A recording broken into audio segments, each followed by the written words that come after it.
Sabahınız xeyirli olsun. Məlumatlar ondan ibarətdir ki, ötən məhkəmə iclasında bir qrup zərər çəkmiş məhkəməyə müraciət edərək üzürlü səbəblərdən prosesdə iştirak edə bilmədiklərini, ibtidai istintaq zamanı verdikləri ifadələrini təsdiqlədiklərini və həmin ifadələrin də məhkəmədə elan olunmasını xahiş etmişlər.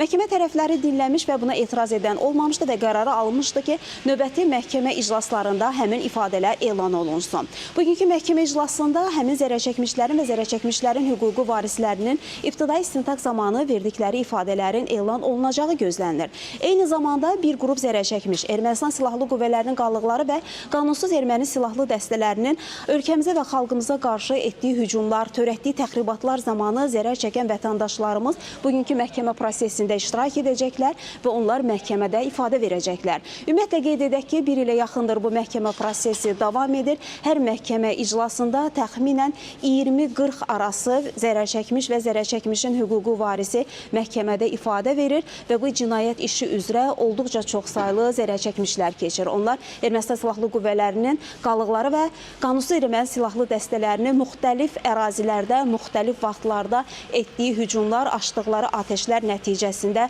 zərər çəkən vətəndaşlarımız da yaralanıblar, əzizlərini, doğmalarını itiriblər. Məhkəmə prosesi açıq keçirilir, media nümayəndələri də iştirak edirlər və biz ASTV komandası olaraq ilk gündən proseslə bağlı tamaşaçılara mütəmadi olaraq məlumatları çatdırırıq. Bugünkü iclasla da bağlı biz xəbərlərin növbəti buraxılışında daha geniş məlumatları tamaşaçıların diqqətinə çatdırmağa çalışacaq deyərək sözü yenidən mərkəzə, studiya ötürürük.